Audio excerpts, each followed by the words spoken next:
In the dead of night, while Robert and his wife Sue lay sleeping, a gang of 3 men came through their bedroom window. They shot Sue twice at point-blank range, but failed to kill her. The men moved on to Robert, whom they tortured with a blowtorch, burning his arms, stomach and legs, until he revealed the code they could use to loot the couple's safe. The gang threw Robert and Sue into the back of a getaway truck and dumped them on the side of the road. They rammed a plastic bag down Sue's throat and shot Robert in the neck. Sue spent a week in a coma before she finally succumbed. Against all the odds, Robert lived, but he was left with permanent disabilities. The bullet he took is still lodged there today. He says he's determined to survive until he gets justice for his wife, Sue. As a journalist, it's way too easy to isolate yourself from a story. Media commentators shuffle into green rooms, prepping themselves by rereading crumpled notes or articles online, regurgitating someone else's opinions. We sit in separate studios via satellite links and talk past each other. Most will never have actually spoken to anyone connected to the news they're pretending to cover. South Africa deserves better than this lazy journalism from the mainstream. The stories I read were so unspeakably awful. Farming families tortured for hours before being killed by stabbing or gunshot, often with no ulterior motive. But I knew I needed to see this story up close. Why the torture? And given there had been a 200% increase in these attacks since 2012, why the sudden rise? And these attacks became part of my life too. More and more South African farmers writing to me to share their stories of family members beaten, of daughters raped, and of lives ended without cause or explanation. I needed to find out for myself who is behind these attacks, and if you know you're being hunted, why stay? I made a plan to travel to South Africa with a film crew and the sort of security that would get me to the heart of the truth. For as long as was feasible, I chased down the real story myself.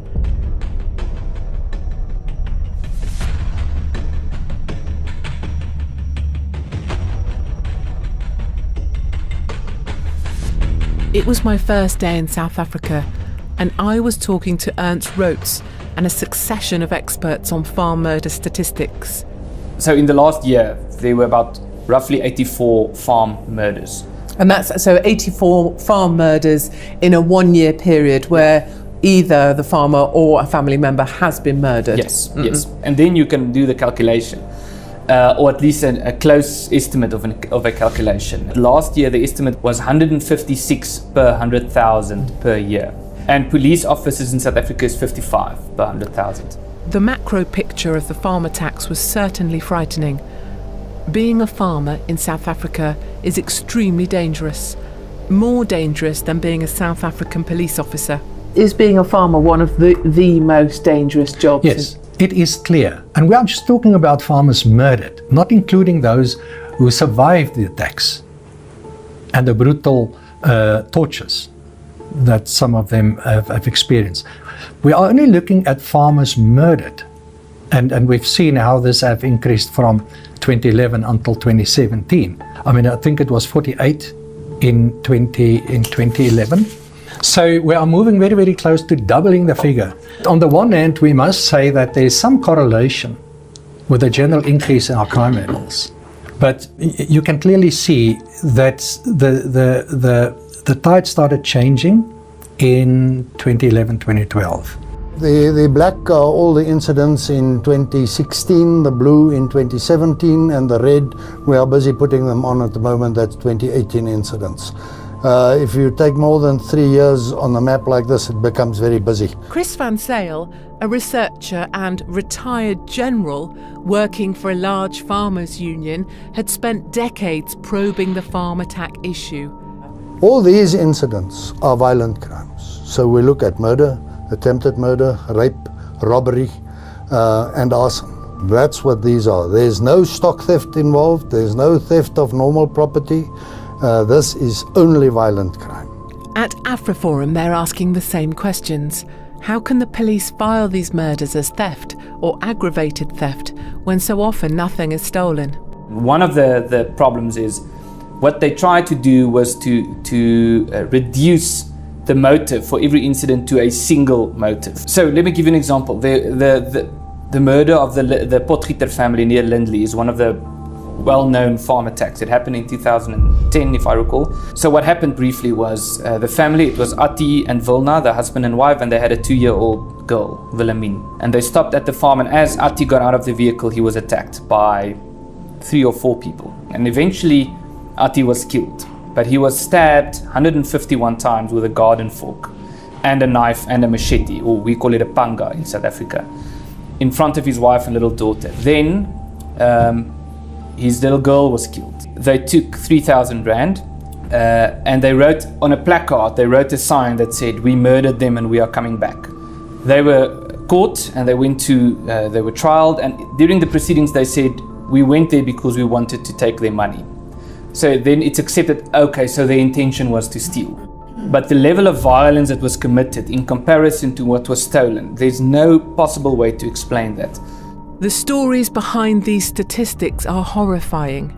Regular people like my mum or dad, calmly recounting their gruesome ordeals at the hands of black gangs, a man and his wife branded with hot irons and left to die, a husband killed in front of his wife and children, fingernails pulled, kneecaps drilled, an elderly woman raped, another with half her face blown off from a shotgun.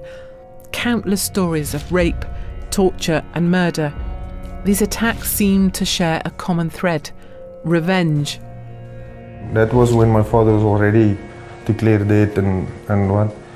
I saw the blood there. He came loose somehow. On Sunday after church, Bernard Botha came home to start a braai, a South African barbecue. What he couldn't know, is that a group of men had come to his house to kill his family. They threw me between these 2 cars. So there's 2 cars, Yeah. and they just... Threw me, yeah? And okay, before I hit the ground, they started hitting me and said, today we're going to kill you, you fucking white bastard. So they threw me there. I fell in my father's blood. I just saw my father's blood and ammunition of the guns that they took out of the safe. You were lying in your father's blood. Yeah. You knew. They did something to my father. I thought he was already dead. Bernard then had a horrible realization. He could hear the car with his wife and children pulling into the drive. So my oldest son, they always have a game to check who's first at the front door. So he got out and he ran to the front door to be there first. My wife opened the garage door and they grabbed her. And when they grabbed her, he was running that way, and one of them got out and took a shot into the wall there. They just shot at him. Yeah. After the attackers had left, leaving in a rush and sparing Bernard, his wife and their children after being spooked by shouting from the neighbours, Bernard went to aid his father. I found my father's blood. Yeah. In here. Yeah, they threw him down here. I think they didn't... Just here? Yeah, just here. I think they didn't tie him up properly because they thought he's already dead. They put him there so nobody can see him because it was a lot of blood for the wound on the head. He came loose somehow. He went to the kitchen and got a cloth. A cloth to try to stop the bleeding. Then from there he was out to get us loose, and it was about 10 minutes after he loosened us that he said no, that he went and lied down. And he died here, but they say he died in town, but he was already, they struggled with him to get his heart going again for a long time. And I am heartbroken here next to him on the stoop, selfishly wondering if I'm really going to be brave enough to listen to the dozens of other victims of farm attacks. Some, like Mariandra, recounting a deep personal tragedy. Her husband was shot and killed on their farm in front of their children. And when I saw the one shot my husband took, I saw the blood. And he grabbed and he literally rolled off the couch. And that's when I realized this is real. This just got real. Without knowing that they've already shot him 5 times. And that's when my husband got up for the last time. And it sounded like he was crying when he said, please. And the one guy said, oh, just kill him. And they shot him in the head in front of us, and he fell at my feet.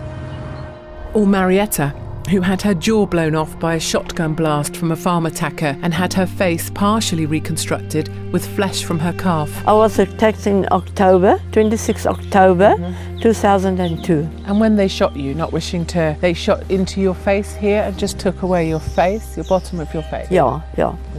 So they put the gun here, and at the same time I went like this, and that's when he shot me. Yeah. Given the ideals of Mandela's Rainbow Nation, why are whites now the target? And why are farm attacks increasing so sharply, so out of step with other crimes? All good questions, but ones the South African media refuse to ask. They are famously uninterested in farm murders. Their weird disinterest makes me want to grab them and shake them by their polite clothes in their manicured offices for being so self-serving. The editor of one of the biggest online news outlets admitted to me that she isn't interested in South African farm murders because they just don't do that well for the paper.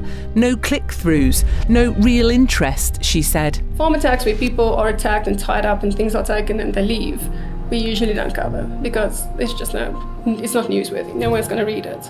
Maybe if someone's hurt a bit, or, we would maybe cover it if it's easy enough to get it, but maybe not. From a ranking point of view, there was this one incident where perhaps a white farmer shot a black. That will get front page. That will be front page, and it will. Will those stories statistically do better as well? Yes. From a ranking click? They will. Yes, unfortunately, yes. Stories of attacks on black people are far more popular and gain far more traction. It's curious. It's almost as if white South Africans have completely lost their voice in the country they called home. We have no alternative media in South Africa. I'm an Afrikaans-speaking person. For my language, which is the fourth most largest language in the country, we have one national newspaper, which is far left. We have one national radio station, which is far left. We have 3 or 4 channels, which are all very liberal. So I can't rely on that. What do I have to do? Pack my bags, go on tour, go meet the people in person, and that's what I've been doing for 30 years, 4 shows a week. And I get a different story out there. They don't like violence much, and they are being murdered at these unprecedented rates. And when somebody says it, of course, you are counter to the narrative out there. We're struggling more than you have out there. You can rely on a Katie out there. We have none of that here. And those who do speak out, they don't have much power. We have to create our alt media here if we want to get anywhere, and it's ignored. It's as if the mainstream media have lost all journalistic integrity in pursuit of clicks and likes online. Fueled by anger, I recommitted to take greater risks to bring this story home. A crime syndicate boss agrees to let me speak with one of his farm attackers. And as much as I want to throttle him, I also want him to tell me what he knows. Okay, what they do? Firstly, they come to me, who is working for the farm. They say by the time I'm off at work, they come to me. They buy me nice things, so that I eat and enjoy. So you have like food, maybe drinks, even smoke if I'm smoking. Smoke, they'll buy you something. They buy me something good. Then they ask me, how much are you getting there? Then I tell him, hey, you see, like you can drive a car at any time. You can feed your family. But with that money you are getting there, it's very little. You cannot afford. So they can give you some money? Yes. If you tell them what? Yes. So they tell me, how can they get in there? Or how can they catch my boss, who is a farmer? This man is a recruiter. He recruits farm workers into informants who tell the attackers where guns are kept or where money is hidden or if the farmer is sick to help simplify a planned farm attack. And how does he turn these men and women against their employers? He sells them a dream. They always tell you the bad things about your boss. What do they say? The bad thing about you, your life and your family. The bad thing that your children won't go to school because of your boss. He's wasting your time, he's making you stay there by his farm. He's giving you peanuts and your children won't go to school. What about in the long run? What about in the future? Your children, they won't manage to help you. So if you do this like now, your life will be smooth. You'll be better. Your children will go to school. And now Your wife will have a business. Yes. So you'll have a living. If you don't manage to work by the farm, you can stay home with your family. You'll be having food on the table, everything. Once the informant is hooked, he will expose the weaknesses of the farmer to the gang. And the biggest weakness of any farmer is his wife and children. Now, if you don't do what we are telling you to do, you're gonna kill your wife, or you're gonna rape your wife in front of you and kill her, and rape even your children, the small one. Rape the small one? Yeah. And how small a child would they Even rape? at the age of 2 years, very young. Very young, so that he can feel the pain and say, oh guys, let me give you the money, you go, I save my children's life. How does the father stop them? Because sometimes even though the farmer's saying, stop, I'll give you everything, even then they still rape the child. Why would that be? Is it that they don't want to stop them, they just want to make him scared? Yes, that's to that extent. You say, okay, stop guys, I'll give you whatever you want now. Yeah. They just make one example, so they say, this guy, they can do it. Maybe it'll take one child and hurt one child. Yes. And rape right in front of him. They say, oh no guys, please, let me give you everything, whatever you want, so that you will leave my children and go. So often the gangs don't steal anything, leaving seemingly empty-handed. And I feel ill at the thought of raping a man's 2-year-old or his wife in front of him, after you've taken his dignity and destroyed the things he loves the most. What is there left to take? It's barbarity beyond anything I imagined. So too is their belief system, where success or failure of farm attacks rides on the ability of a local witch doctor or sangoma, who they visit in the weeks before an attack to be cut and filled with special potions to give them special powers to be strong in the attack. I need to hurt the man. If I come, can you tell me when I should attack? You can tell me a good time when I will be strong. If you phone me, I'll tell you that at least about 4. Yeah. I'll tell you that now it's fine. It's now good. I can phone you. Yeah. How do when I make my attack, I ring you, you tell me it's a good time. Yes. I can take the man. Yes. I can take the things I need to take. Yes. How do I give some to you? Do you have some? Do I pay you with that? Yes, you must come and give me. I must come and give you? Yes. How much will I give you? Roughly, it's like if you got 50,000. If I got 50,000 rand. You can give me 20,000. I give you 20,000? Yes. That's your cut from my farm attack? Yes. But away from the sangoma and the barbarism of these attackers, there is discipline, training, funding and equipment that can only be provided by people in power, the politicians and the police. I found evidence that both corrupt politicians and some members of the South African police force are complicit in these attacks. The political group, the Economic Freedom Fighters, uses South Africa's apartheid past to maximum effect.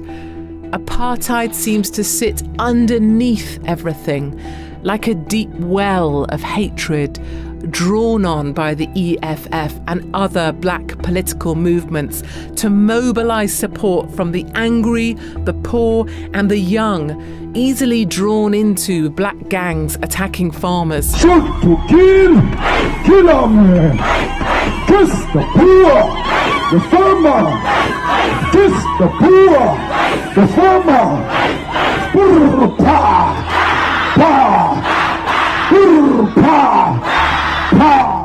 The Economic Freedom Fighters sing this song at their political rallies, kill the Boer, kill the white man, and make throat-slitting gestures against their white opponents in Parliament. Back on the ground, black gangs translate this rhetoric into action, torturing and murdering whites to cleanse them from the land. I wonder about these farm attackers. They say war makes men do cruel things, but there is no war in South Africa. There is a political climate supporting these attacks and political backing for police prepared to help a brother out. I receive a message from a policeman currently in active service with the South African police force. He has heard I'm in South Africa investigating the farm murders and is prepared to talk if his identity is protected. I ask him about the risks if he is caught. I can lose my job. I'm allowed to talk with any media without a police escort, preferably an officer and a media officer. The greater implications would be harassment of my family and myself by either elements of the government or outside of the government. Knowing all of that, knowing that it could be your family that's targeted, knowing that you would lose your job, knowing that, and we've seen what harassment looks like over here. Harassment doesn't just mean sending bits of paper. Harassment can be serious, physically serious. Why is it that you want to talk? All my life has been about making a moral decision, doing what's right, even when no one's been looking. That's why I'm in the police, to serve, to protect the people. Government has failed to protect the people. If you look at the Terrorism Act, the Prevention of Terrorism and Terrorist-Related Activities Act, these formats actually been classified a long time ago as terrorism, because that's what it is, it's terrorism. And government has done nothing. At some point, things are going to reach a level where no one's going to be able to stop it. Somebody needs to stand up and talk out. I'm taking a great risk by doing this, but it's morally right. I want to know how these gangs are so organised, well-equipped and ruthless in their actions. Farm attacks are too professional to be the work of chancers from the settlements. From what you know from the police perspective, just how involved are the police in farm attacks? Not just in farm attacks, there's cases where we were arrested serving police members in house robberies or home invasion robberies, as you guys will know. So serving members of the police have been arrested. Police weapons have been used, not just personal weapons which were issued to the members, but rifles which they have to book out of a station or unit have been used. Police ammunition has been used. I would rather look more at the military. The whole method of working. It's not a syndicate that's working. It's not your average criminal. These guys are too slick. They know what they're doing. They've had training of some sort. That is not, it's not only just your farm attacks. If you look at your cash and transit attacks, if you look at your house robberies, they've all got some form of training. And that is the worrying part. What are we as police officers coming up against? And where's that training? Who's running that training? Who's funding that training? Who's behind military training of these coordinated attacks? I can only speculate. And if we speculate? The government, or I'm not going to say the government per se, rather say the ruling party has a role to play in this. The ANC, when they took charge of South Africa in 1994, they never gave up their arms caches that they brought into this country. Never. So I don't know how many AK-47s are around, RPGs, landmines, limit mines, I don't know. I think back to all the victims I have met, how they called the police after they had been attacked in the hope that help might come, when all along the police supposed to save them were part of the problem. I feel like everything I trust is broken here, and I feel forlorn. As we talk, I see he is another one who will not leave this place. It becomes like a tell in poker, in their faces and in their mannerisms.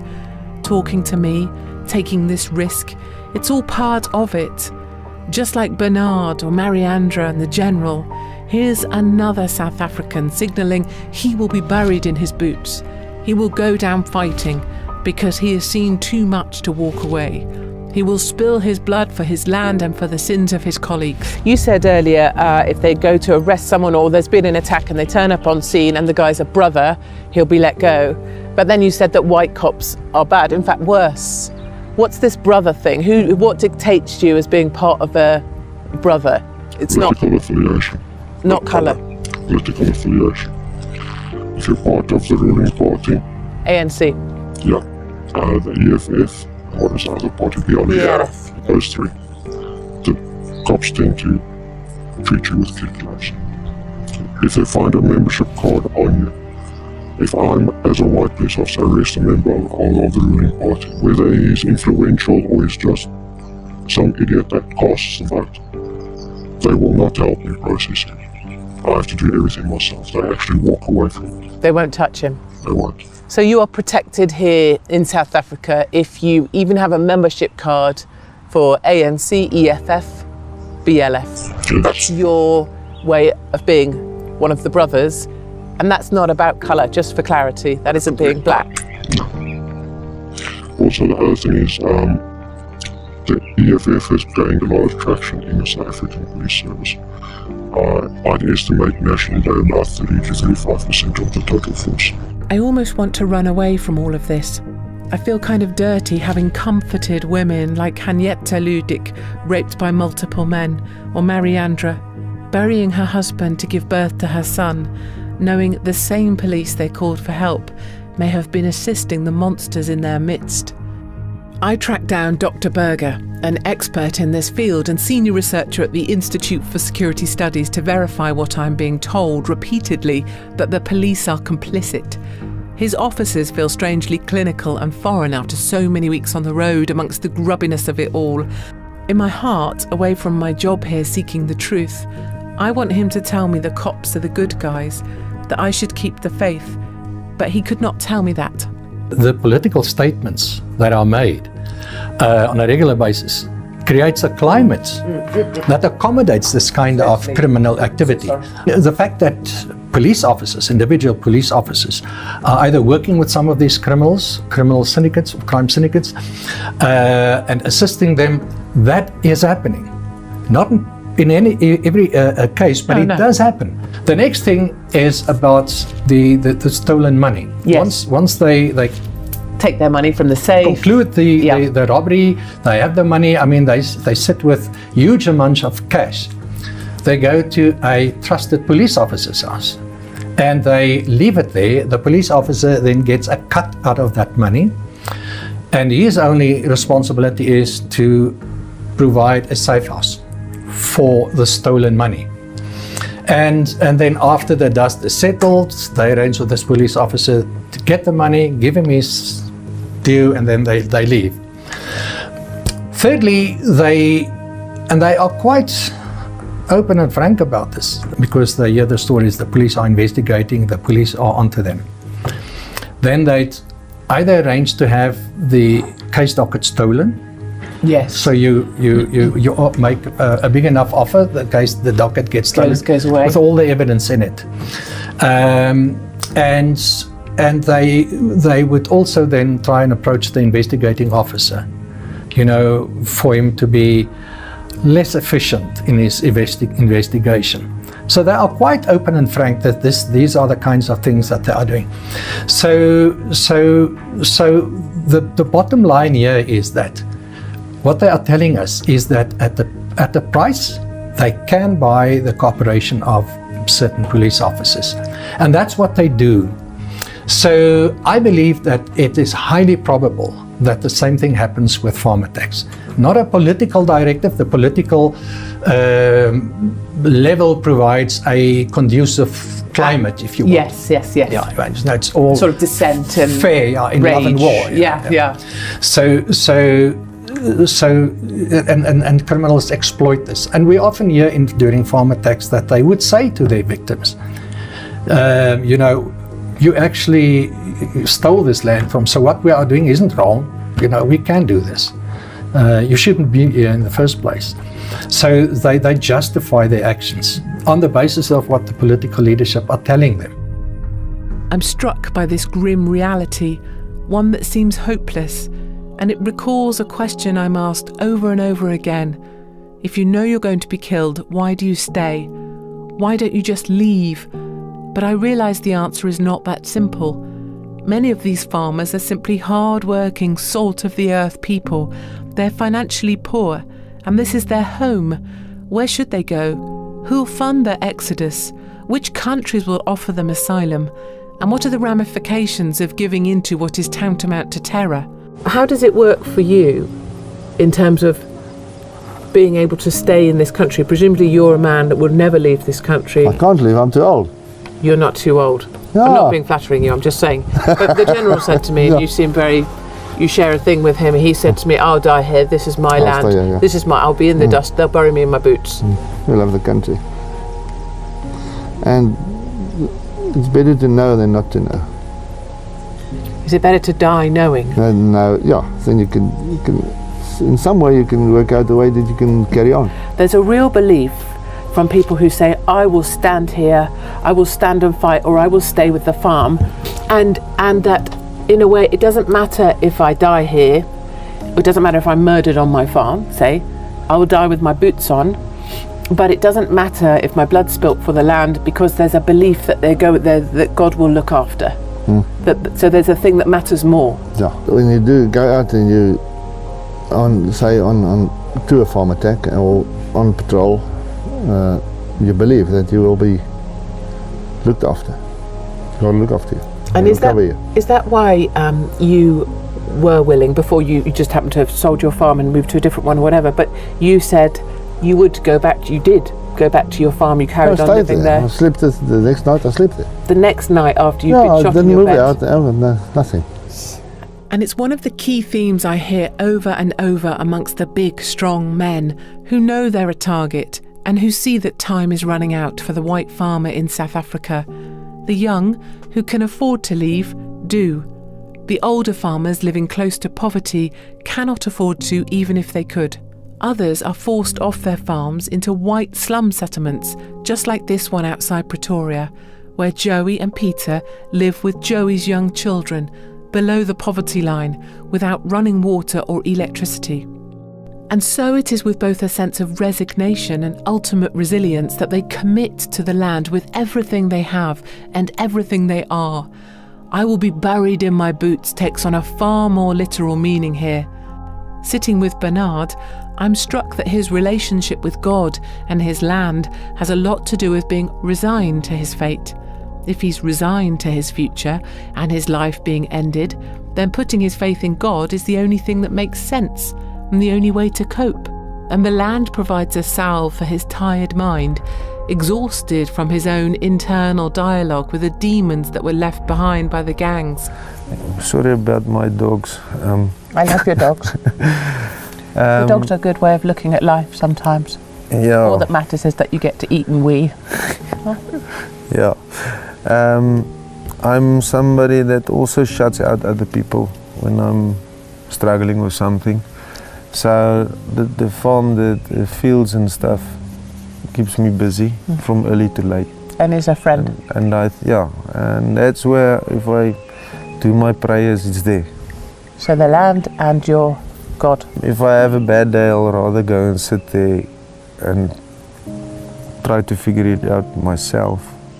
Your story is your own story, but that point of what keeps you going is exactly the same as big others that I've met, big people like you. And unbelievable, the things you face are unbelievable, but the things you all go back to, many of you, is the land and God. Well, that's the only thing we can hold on to. There's nothing else we can put our trust in these days. So you hold on to the land. Yeah, and God stays as well. Sometimes it doesn't seem that way. When I sat here and I thought, hey, I was angry with him. Said, what the hell, where were you? But now I can see he was here. Here's the bullet though, my son was there. There's a lot of things that happened in this yard that day.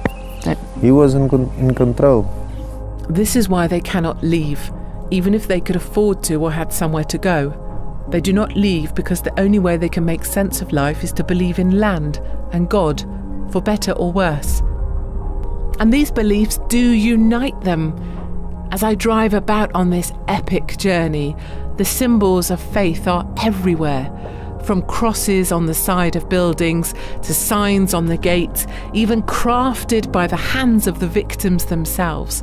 It's almost as if the more desperate the situation, the more important God or faith becomes. Maybe that's true for all of us. I say I'm not religious, but when one of my own children was unwell, I started bargaining pretty hard with a God I'd never believed in. Who else can you lean on when nothing else makes sense? He's our hero. And I keep telling my kids as well, because if it wasn't for him taking literally all the bullets, what happened to us? What would have happened to us? So he gave his life for us. And that is why I'm making a point of living life so largely. because this is why you're like you are. That's why. I would say a big part of getting through or not getting through, living with what happened, is my faith. People will say, you know what, it was God's plan, God's will. No, it wasn't. Not at all. It was people, free will. They made the choice. It's not God. He couldn't manage the whole situation or control it or stop it, or it's people. We have free will. But he was there, and he says that he will let everything work together for the better. So that's what I believe in, and that's why from this box of ashes that I have, literally, has to come something good. I think I almost prefer Mariandra's take on things, less resigned to her fate, more clear that God was not behind this, but that something good has to come from pain, like the garden they have created in memory of Daddy. We have little rituals that we do. So we have a little garden that's our Daddy garden, where they plant the flowers they want to plant, and obviously we have photos in the house of Daddy. And the girls, Mika refused to talk about Daddy for a year because the trauma was so big. She didn't want to grieve. She didn't want to.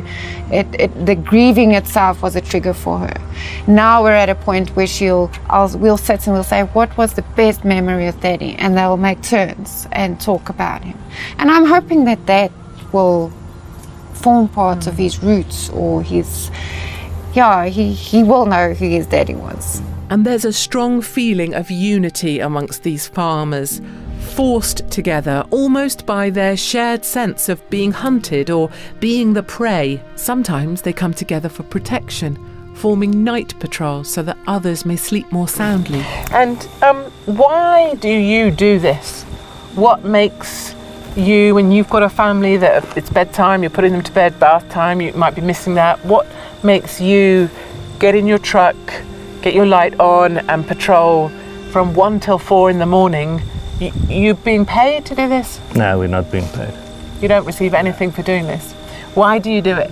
So that I can sleep safer tomorrow night when my neighbour does it, because who else is going to do it?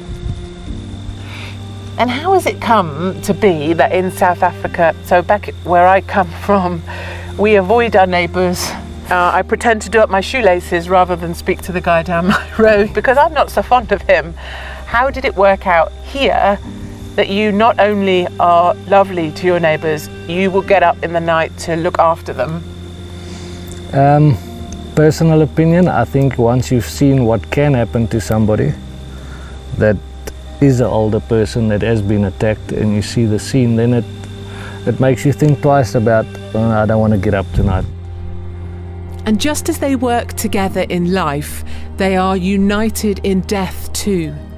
Here at the Plasmoord Monument outside Yesterberg, each white cross represents a farmer killed in a farm attack, row on row, clawing their way up the hillside in a last determined effort to make a stand. And here, just as in the media and elsewhere, the individual stories fall away. Suddenly there are too many to count, the sheer numbers hiding the horrors represented by each cross. Each of these crosses is not one farmer shot or stabbed. It is a wife raped, or a child thrown in a boiling bath, or a grandma scalded with hot irons across her chest, just for the pleasure of her pain.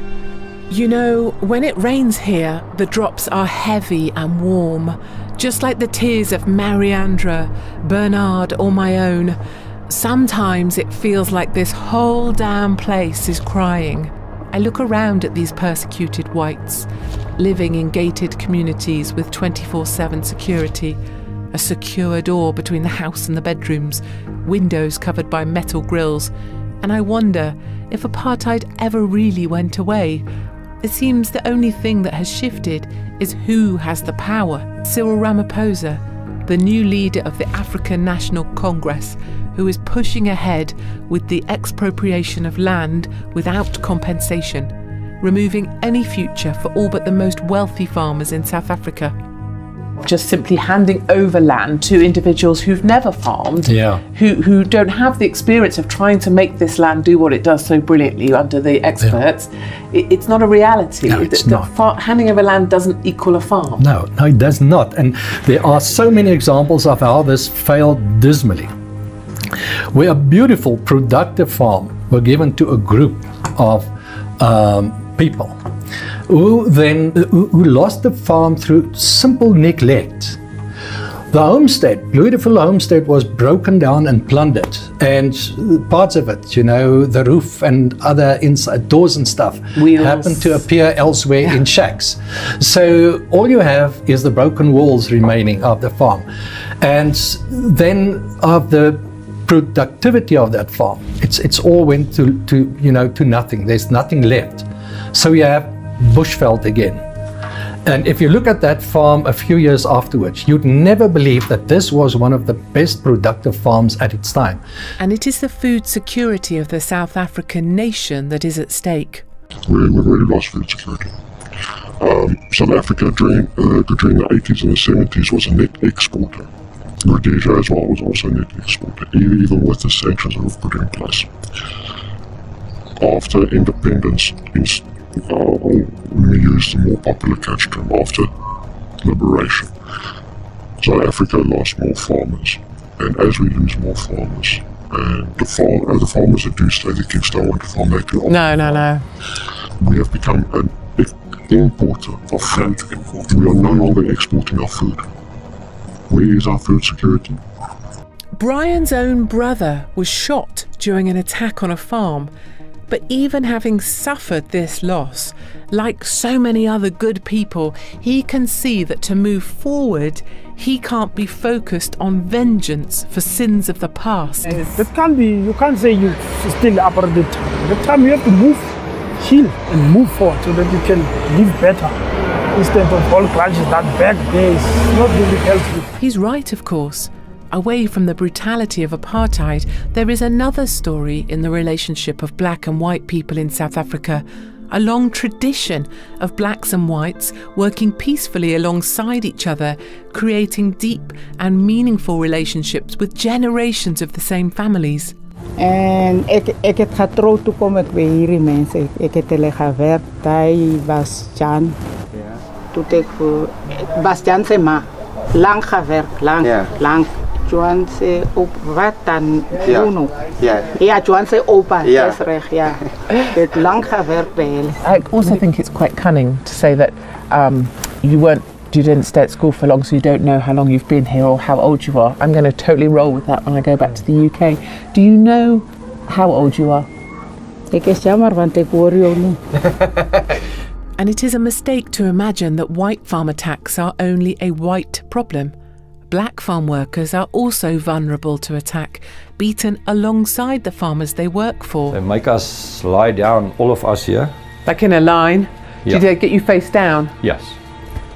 Yes. And this is your son, your wife, your workers, your closest workers? We were 15 people, 15 or 14 people were lying down here on the floor.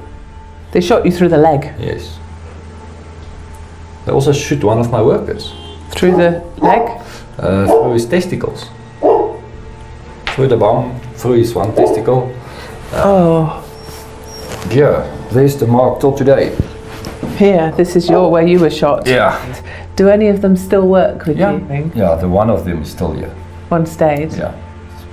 He'll stay with you forever?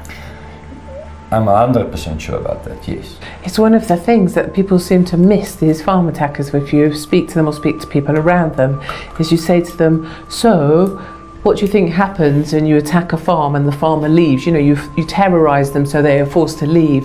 What happens to the farm worker that depends on the farm? And they don't seem to have thought it through or don't seem to recognise they're hurting their own if it is about something else. Oh, but that's why I'm saying they don't feel nothing for even their own. No.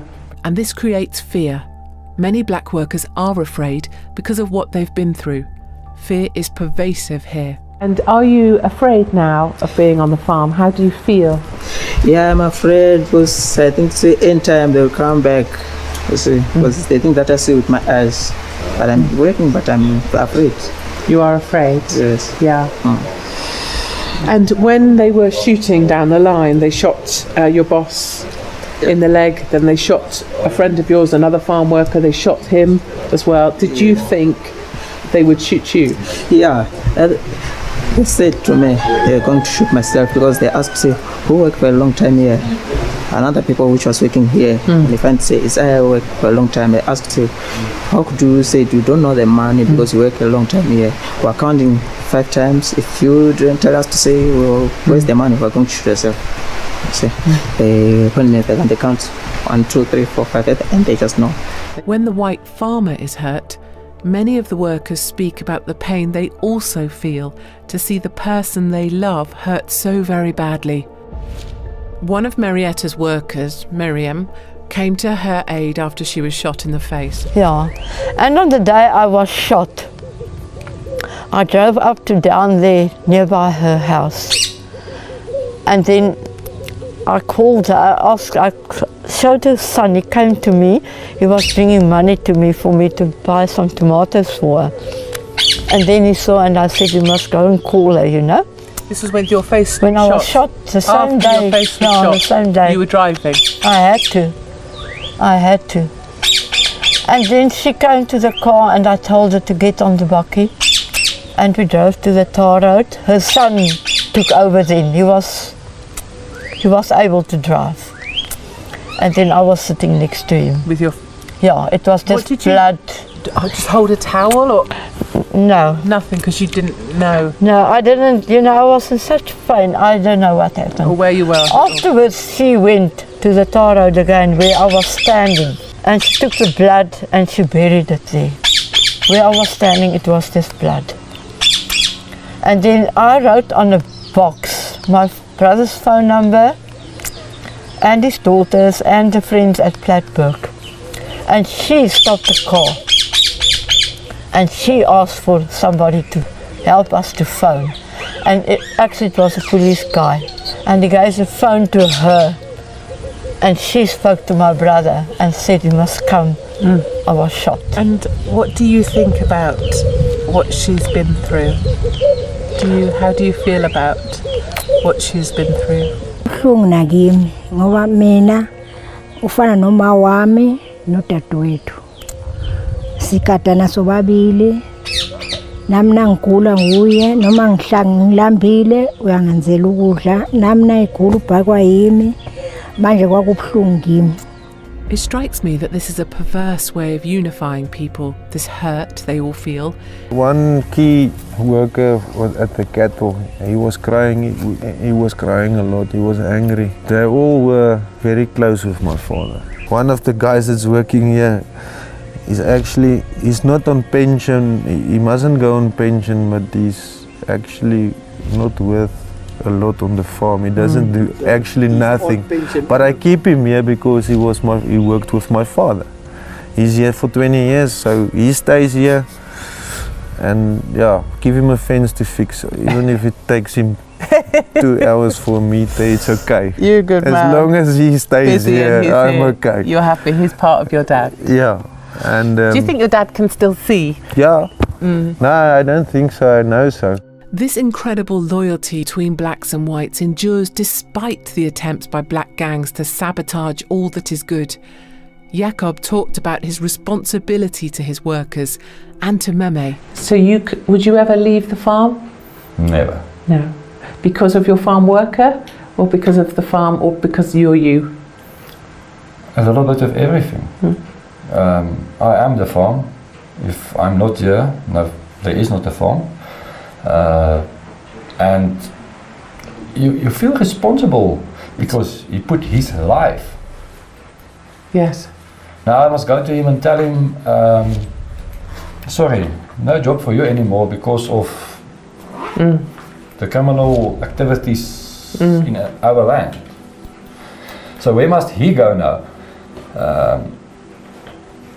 to support his family? Farm attacks are ripping families like these apart. Farm attacks are ripping South Africa apart. Yeah, it was a normal day. we took the girls to school. I took them to school. Johan came home a bit later that evening, and we had supper and we fell asleep on the couch in front of the television. Mika, my oldest daughter, fell asleep on a little mattress with us in the lounge.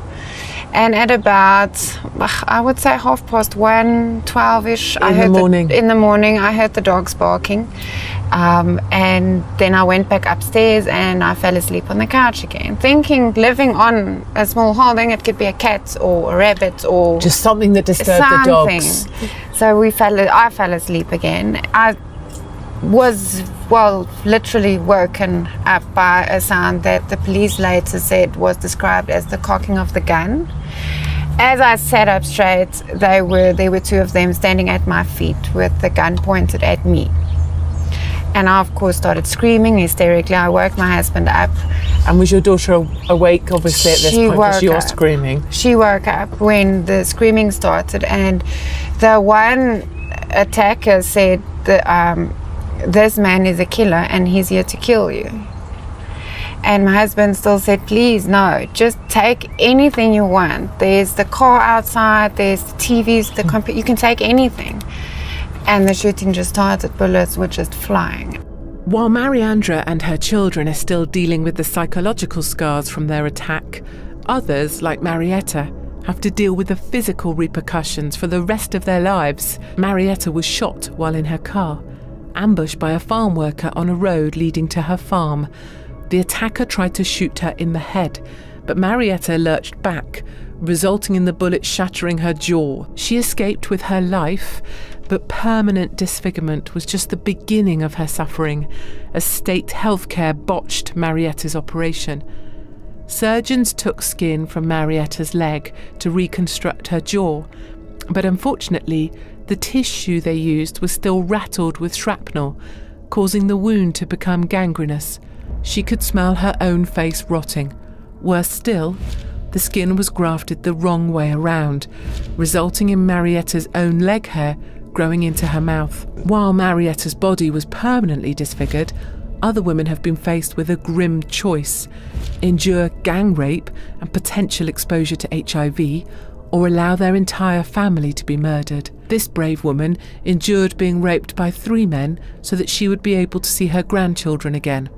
Yeah, he showed me, like this. And he said, come. And he showed me out of the house. Well, at that door outside, he said to me, I want sex. I said, excuse me.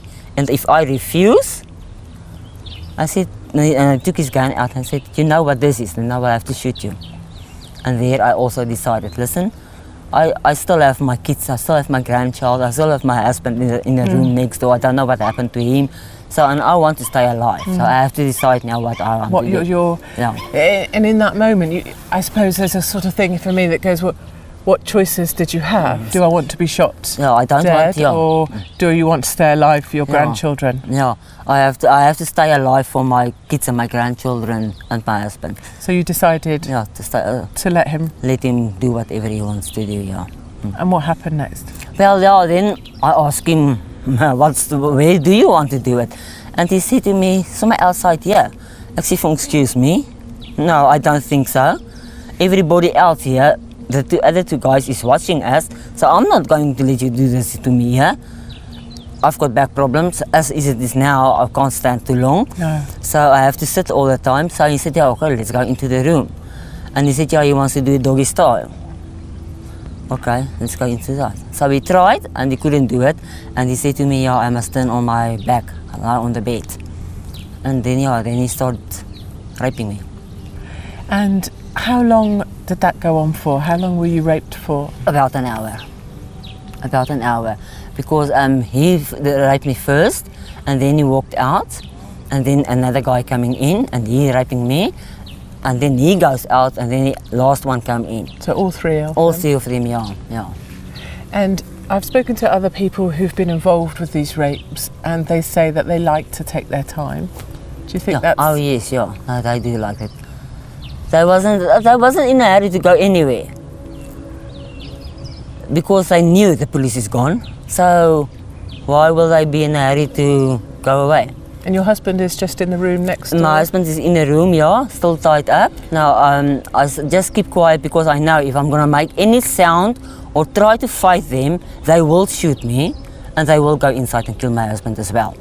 So I decided not to do anything. Let them do what they want to do and just get out of my life. I'm speaking to God all the time. And I said, please give me strength, please give me strength. So you just talk to God while these guys are raping you? Yeah. All the time I was spoken to him, just give me the strength to go through this and let me get out alive. No one, neither young nor old, is spared in these brutal attacks. Bernard recalls other details of the day that changed his family's life forever. Shall we carry on the journey that you took? Yes. So your son fell down there, they shot at him. Your wife is currently... They took her in, they took her in. At that stage, I was lying here, other car was standing here, I was lying here. They took her, they put her down here at the back and tightened her as well, but they handled her not that... roughly, like more gently than you. Yeah, my mother as well. They worked more gentler, and the kids, they didn't do anything to the kids. Didn't touch the kids? No, nothing. My youngest son, he's the middle one, they put him there, he sat in the door, he saw everything. He saw every time they kicked me. He saw how they tightened my wife and their grandma, and he saw everything. And ultimately, the attackers strip even the strongest men of their ability to defend their families. Yeah, it's very, very hard. Remember, you are young, you have dreams, you have ambition. You want to change the world, and then something like that break you. It have a hell of an impact on everything. On your marriage, you feel like you didn't protect your wife and your children, angry with yourself. There's a lot of things you must make peace with. They took Bernard's dad. They take a woman's self-worth by raping her. They take strong men's dignity and pride. But worse, they take what is truly priceless. Farm attackers rob little boys and girls of their childhoods and their innocence. Mika was diagnosed with PTSD. She was on antidepressants, anti-anxiety medication. At the age of 6. At 6, yes. She's on anti-anxiety. Antidepressants. Bernard tells me the same thing. His 11-year-old son was shot at and dragged across the property whilst his younger brother looked on. Aggressive, sleepless, and detached from everyday life, the child was prescribed strong antidepressants. And how are the children about...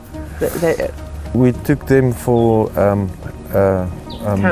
counselling, yeah. The middle one that saw everything is the one in the doorway that saw you being kicked and hit. And he saw his brother pulled over the lawn and stuff. He's battering. He's going there tomorrow again. He was last week Thursday to counselling. Yeah, in Pretoria. Can he sleep? Can he? No, he's function? on antidepressants and then things to help him sleep. Yeah. And how old is he? 8. And he's on antidepressants. Strong antidepressant. Just that my son is 9, so your son's 8, and your son's on antidepressants and strong ones, and he can't sleep at night. Yeah. So what will happen to him? Will he stay? Because presumably as a farmer, usually it's the sons that take the farm. Yeah, he will. The problem I have with him is aggressive.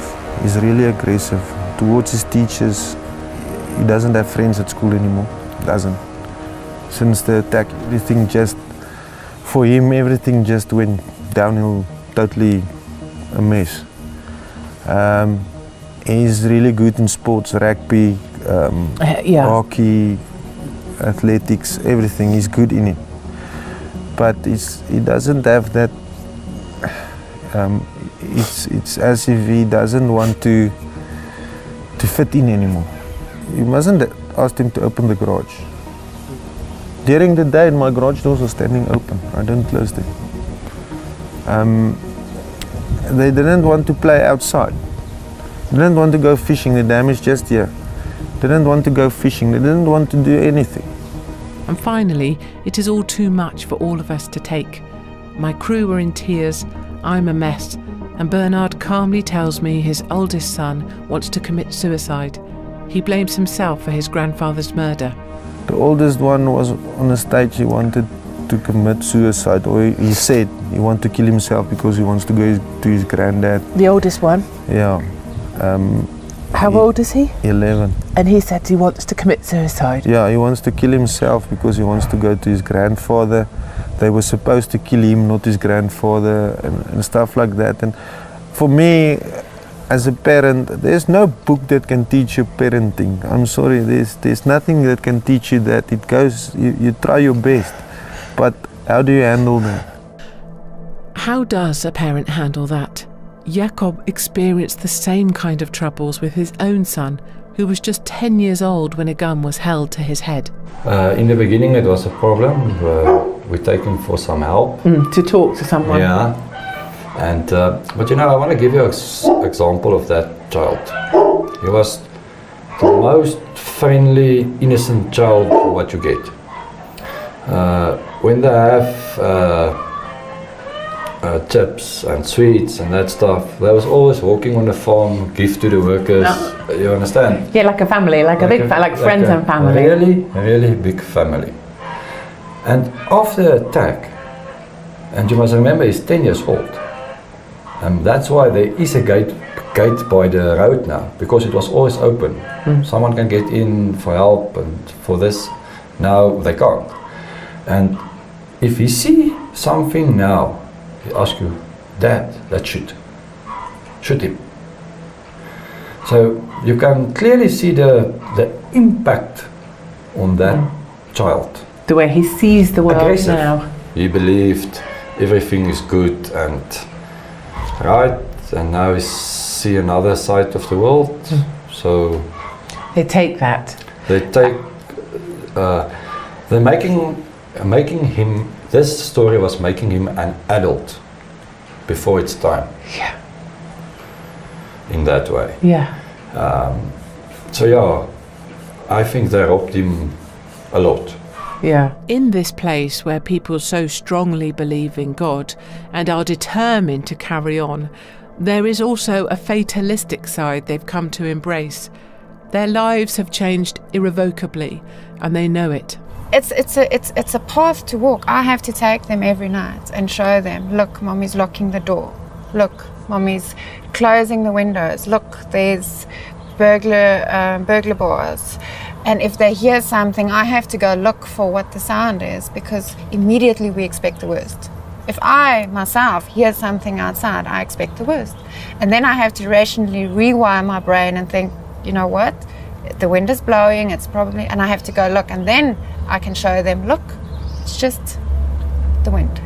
They aren't afraid of monsters, they're afraid of people. And this is my truth from South Africa. Whites are being systematically cleansed from the land by black gangs. Black gangs are supported by the language and actions of mainstream politicians and are equipped by corrupt members of the police. It's a sad conclusion, but an inescapable one. You know, something happened to me as I was leaving South Africa. I was detained leaving the country and my passport confiscated. I was told that my actions in South Africa amounted to spreading racial hatred and that I was to stay in country until they could figure out what to do with me.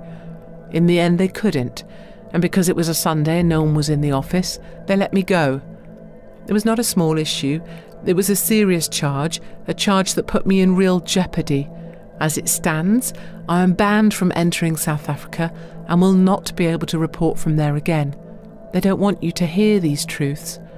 South Africa's political class would prefer you never hear my reporting, never hear the voices of victims and survivors, never hear how bad things are for the white people of South Africa. Well, now you know.